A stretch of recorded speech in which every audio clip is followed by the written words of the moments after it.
Hello and welcome to the Anthropohistory and Colonialism channel.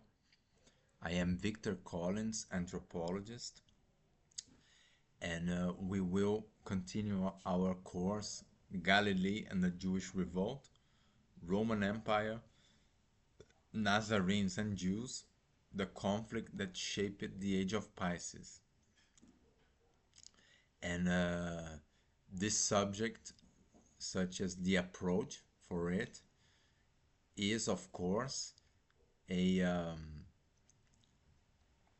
a perspective that no one has told you yet. No one has told you yet. So please stay with us until the end of the course. And our life is called Mortal Genius of Deception, the fraud that succeeded for 2000 years. So, articulated between Vespasian and Josephus, the decisive moment of the war in the Galilee, in the midst of the takeover of Jotapata by Rome, when the leaders of the Jewish revolt have been sent to the crucifixion in Tekoa Herodia, and with the overwhelming attack unleashed to the temple of Hamat Tiberius by Vespasian, where is the Nazarene Mazaroth? The years before, in the midst of the process of war in the Galilee, have prepared this betrayal. So all these events have to do with the betrayal between Josephus Flavius or Josephus, while still a chief of police at the service of the Pharisees, such as an ambassador for the Pharisees to Edessa.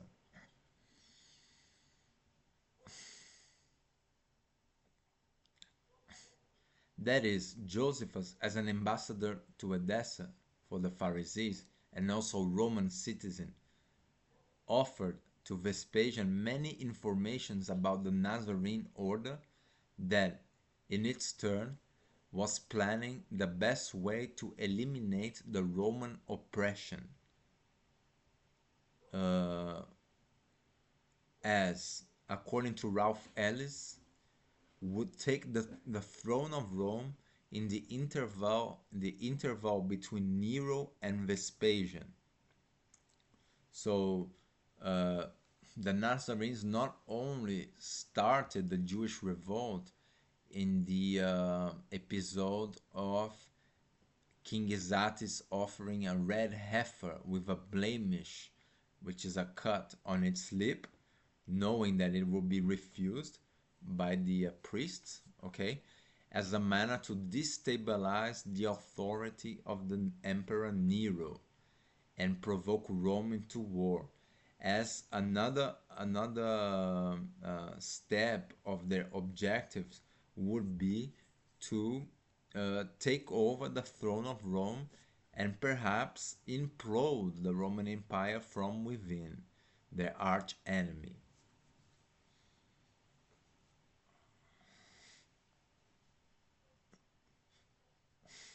That's why in the crucifixion, the King Isatis of Edessa, the biblical Jesus,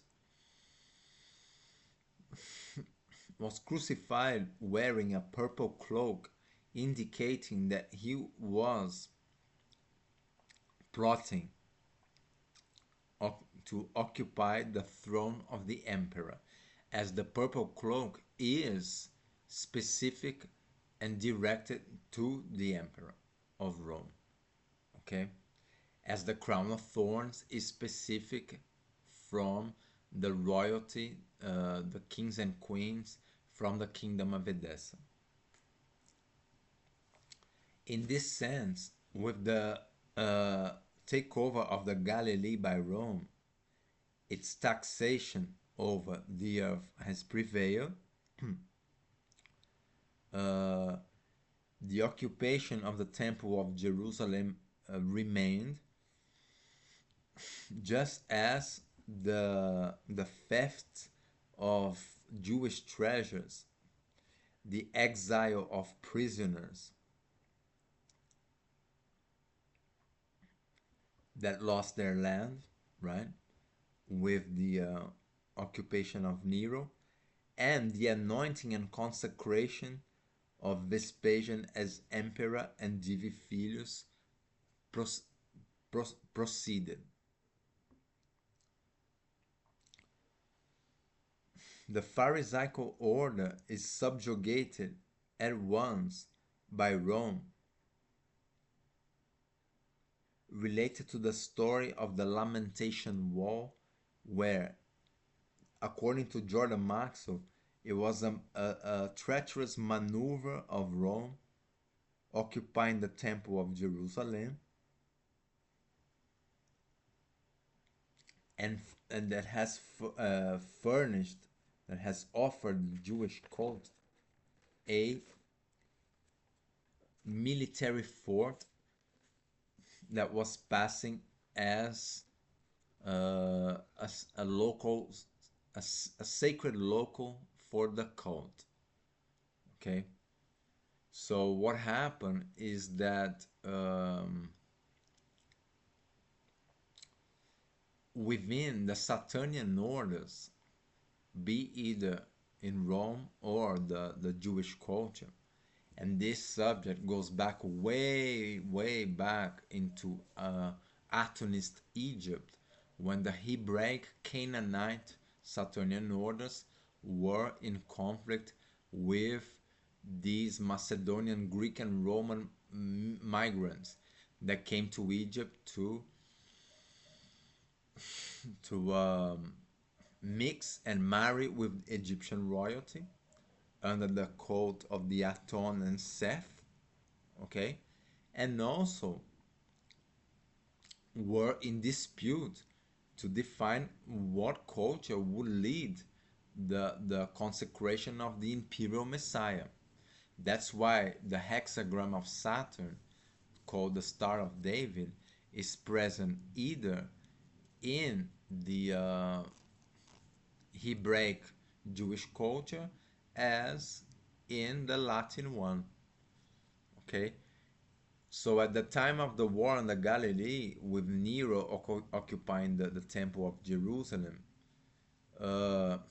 and the power takeover of Rome on the territory, what happened is that the Latin Saturnian orders played an incredible deception over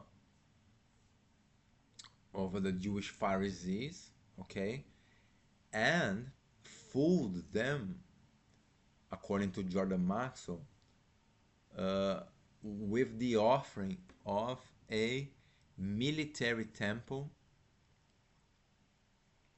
that was passing as a center of cult. So truly an incredible deception, okay, that was successful. So with this, we have the preparation for the power takeover of Rome, passing by the interchange of information between Josephus, the kingdom of Edessa, and the Nazarene order with Rome, and the imprisonment of the adepts of astrological cults in the Galilee,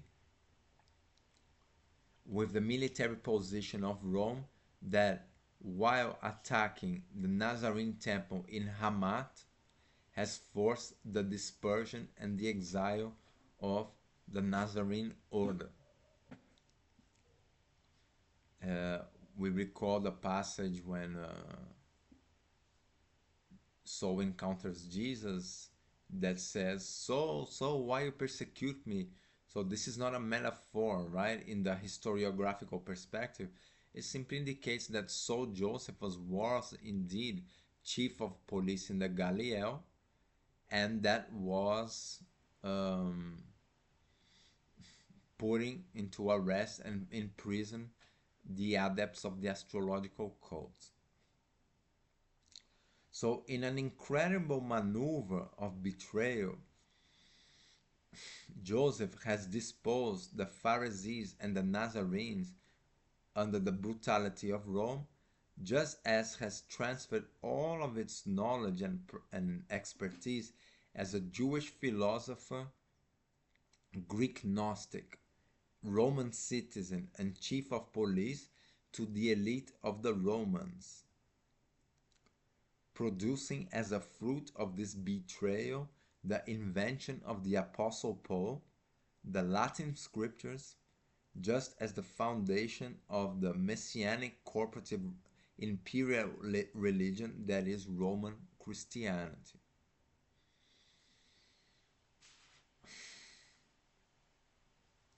Rome becomes the dominant power and the authority over the sign of Pisces, and the Piscean month that there has inaugurated, such as operated a series of well succeeded and fraudulent maneuvers like the chronological chasm, while having separated the war on the Galilee, uh, with separated the war from the Latin scriptures, just as camouflated the esoteric sense, uh, obscuring the relation between the planets and the constellations with our sun, with, that has been translated by Josephus in all of its knowledge, all its Jewish philosophical knowledge, also Greek Gnostic, to the Latin scriptures. That is, we are talking about the astrotheological perspective as one of the machinations and maneuvers of Rome, okay, which is the Roman elites cancel the perspective that allows the scriptures to be read as astrotheology, codified by metaphors in encoded and allegoric stories.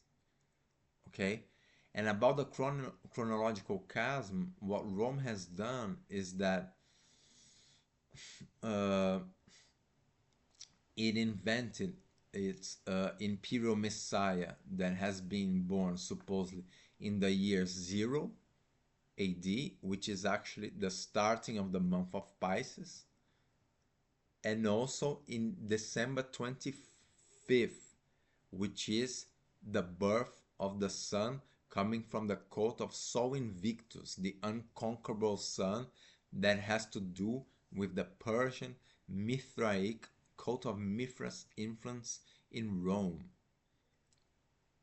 Okay, so the Roman imperial Messiah, aka Jesus Christ, is a combination of a sun-based cult from the Egyptian Aton, right? The Messiah anointed with oil and consecrated inside the temple of Sol Omon,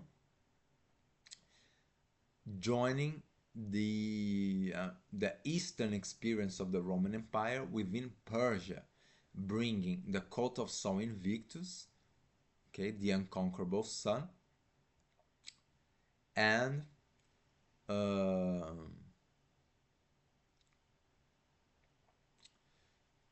adapting this Mithraic calendar of the Capricorn solstice, just as this calendar would later become the Gregorian calendar. So in this mixture between Egyptian and imperial experience through the Roman Empire, they created the imperial Messiah, okay? And also they dislocated the Jewish revolt that happened in AD 60s to the AD 10 or something, right? So their Messiah could have been uh, born on the month zero of the age of Pisces and dead at 33 years old. Okay. Um, while having invented the apostle St. Paul, that was supposedly in his missions as an apostle in AD 10, preaching the resurrection of Jesus Christ. Okay, so with this dislocation of the war on the Galilee and all the Roman machinations, it happens to be what Ralph Ellis calls the chronological chasm. And let's observe the incredible genius of Ralph Ellis' perception to deconstruct the Roman machinations and reveal to us that the scriptures are to be interpreted as historiography related to the war on the Galilee or the Jewish revolt that brought these incredible revelations throughout this work. So please do read Ralph Ellis' work, okay?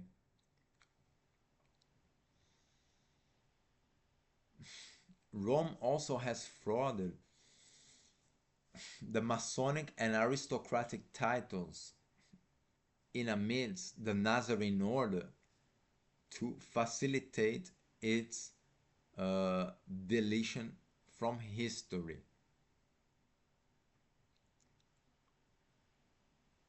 That is, um, Simon Cephas or Simon Barjona, uh, after the Roman takeover of power, becomes Saint Peter, which is nothing but Jupiter, the cult of the demiurge at the center. Okay? And Mary Magdalene, from an influential and incredibly wealthy queen uh, in amidst the region of the Galilee, becomes a repented prostitute. Okay? A Christ warrior king and governor, general governor of the Galilee, and also head of the Freemasonic orders of the Nazarenes, which, as we said before, cannot be compared to modern Masonic orders. Okay, so such a Mason is engaged with the knowledge of how to build temples in relation to the earth energetic grid or the ley lines, and also in relation to the constellations, as related to the mysteries of Christ consciousness and the Holy Grail. That's what a Masonic leader in such an astrologically based order was doing. Okay, so we should not compare to Masons such as Albert Pike or others. Okay.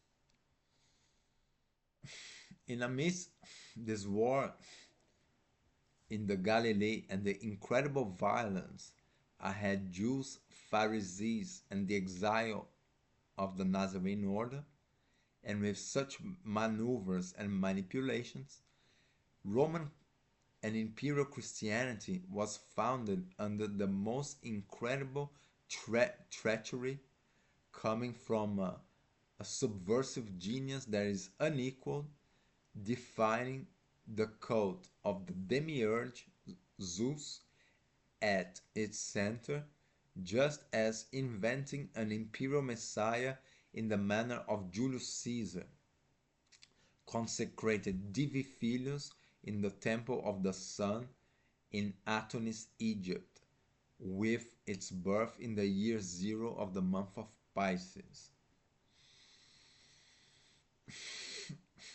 So the Roman Messiah, uh, invented by the Flavians through the Apostle St. Paul, had its entire influence from Egyptian Atonist culture and tradition, right? Way back from Akhenaten and now to Julius Caesar, whose main exponent of influence is Julius Caesar.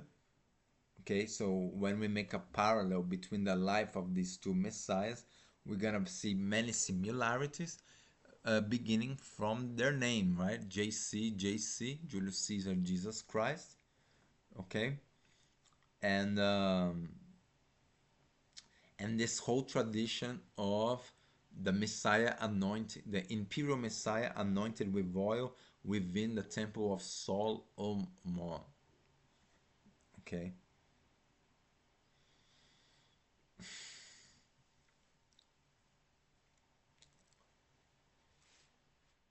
With its foundation after the war in the Galilee, organized by the elite of the Flavians,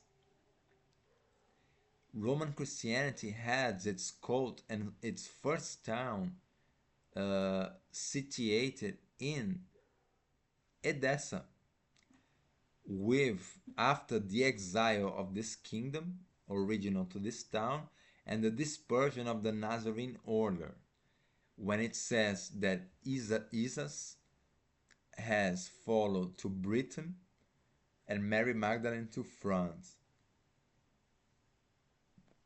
And this culture, right, Roman Christianity now situated in Edessa, has followed way up until the councils of Constantinople and Trent. So this is the whole organization of the corporative religious powers of Christianity after the takeover of power in the Galilee, right?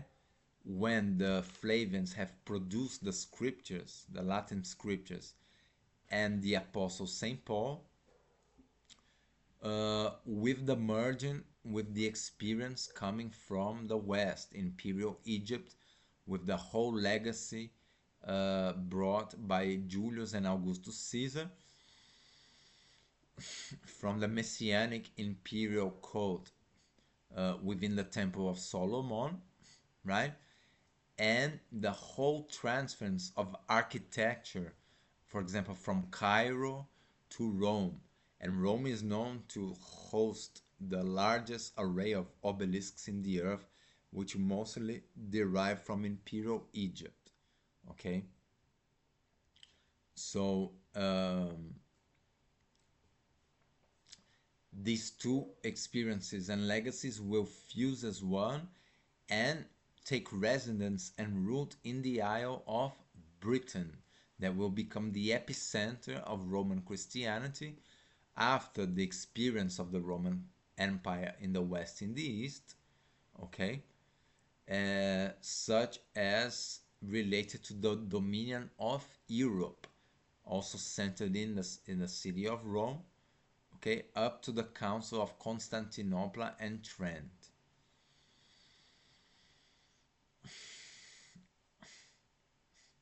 With Vespasian had already commanded legions to invade Britain and eliminate the Druidical orders, already having the Latin scriptures at hand, with all the production derived from the hands of Josephus. This order of the Roman elite unites with the Piso, bringing um, the legacy of the solar Egyptian cult of the Aton and all the campaign under the influence of Julius Caesar.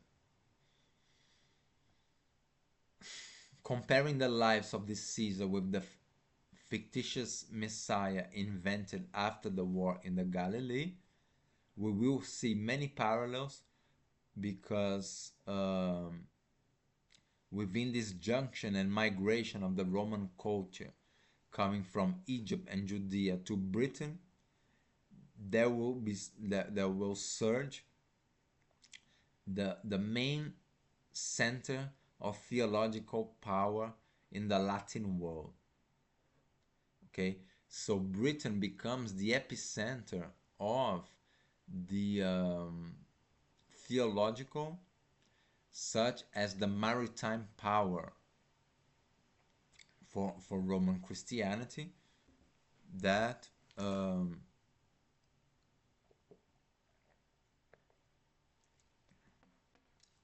in a few centuries ahead would become the worldwide colonialist expansion that will take its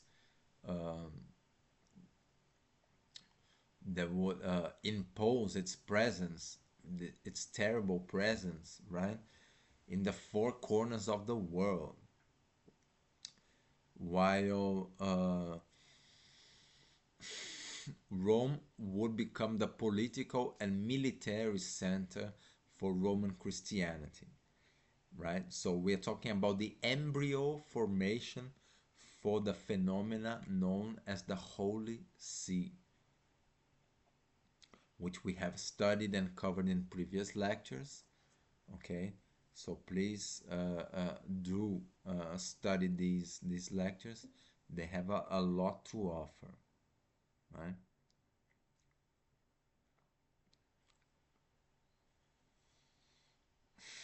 That is, the global domination agenda, European colonialism that would expand with the navigations at the time of the Tudor dynasty with Elizabeth Tudor and John Dee, has been organized in the establishment of Rome in the Isle of Britain, bringing the imperial legacy from Egypt with Julius Caesar, such as the imperial legacy from the Galilee with Vespasian, right? Uh, so the imperial Egyptian influence and the Persian Egyptian influence uh, from the cult of Mithras and the Gregorian calendar, right? So the whole Capricorn solstice, the birth of the sun in December 25th, and from Egypt, uh, the imperial culture there under the Roman Caesars has altered the original Magian calendar that had 10 months, right? And where the year seems to start in Virgo and end in Leo, if I'm not mistaken.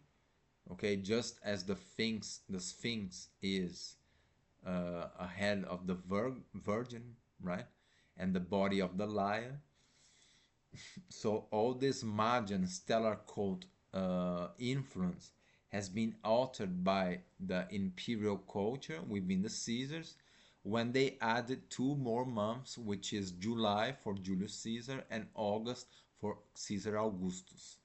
Okay, and this is still prevailing until our present day.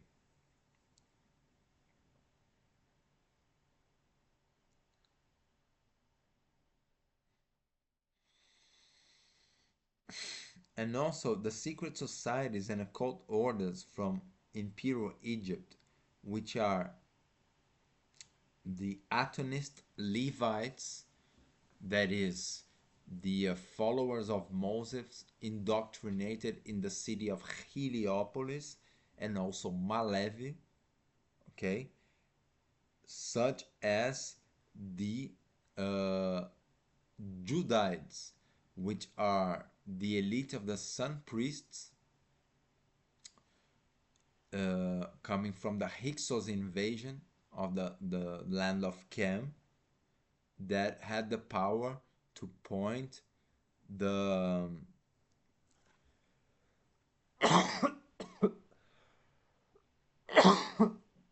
pardon me, point the next Lion of Judah or Pharaoh. So these two cultures, the Levites and the Judites, are the ancestral origin of the modern secret societies residing either in Rome or Germany, like the Knights of Malta, the Jesuits, and Britain with the Templars. They are all referring to imperial Judite or Levite Egypt, okay, throughout at its center the cult of the demiurge, which today is Jupiter Capitolinus Zeus, or the Latin Deus. Okay.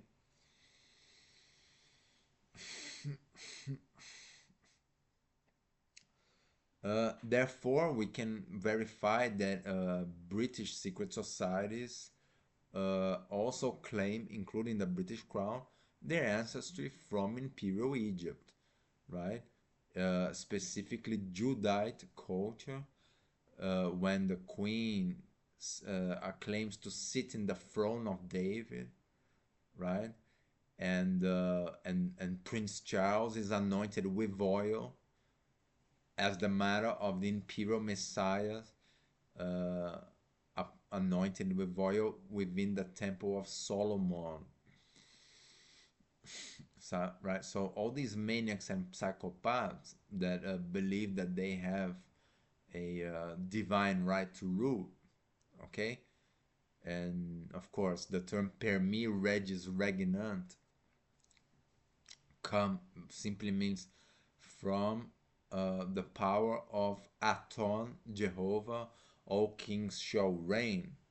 Okay, we must observe that the German secret societies, the Jesuits, French Atonism, they all refer to the same cultural matrix, which is the Levite and the Judite culture of Imperial Egypt, coming from the cities of Tanis, Zoan, or Avaris, Zion, such as Cairo, um, Memphis,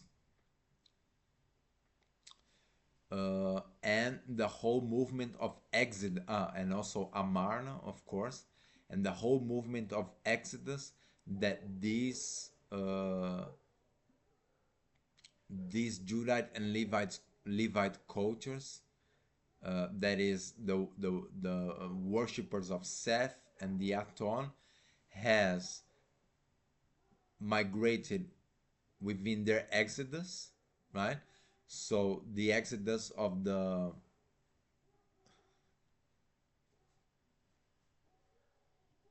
pardon me,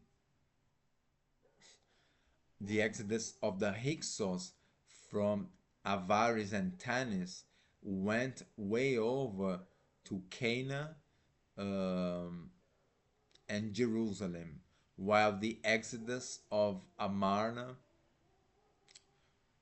with Akhenaten and Nefertiti that were never found went way up to Rome.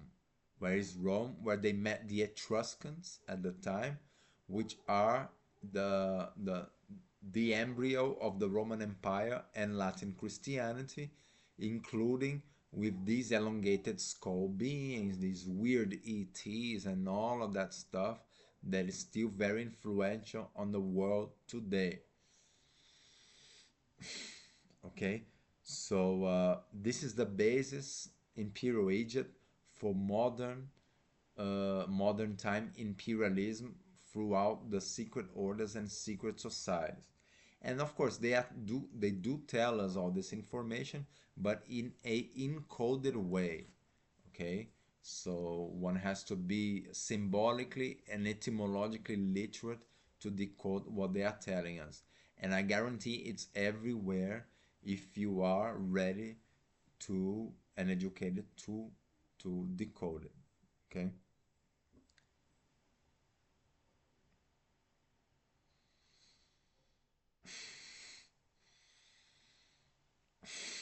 So in Britain, that passes to be the most dangerous and occult activity, military and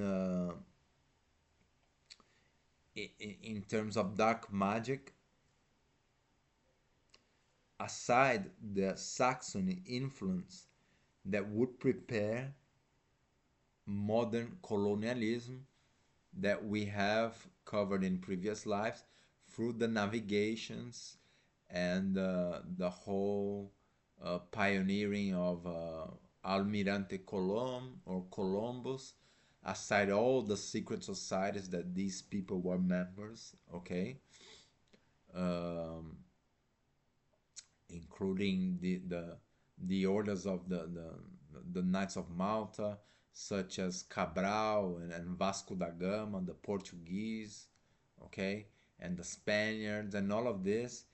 So their Masonic ancestors, since these people were all members of secret societies, okay, including the British sailors, right, Captain Cook, and so on, were all members of these secret orders that were working aside the crown and that have their Masonic and cultural ancestry in Imperial Egypt, specifically throughout these two cultures that I've mentioned, the Levites and the Judites.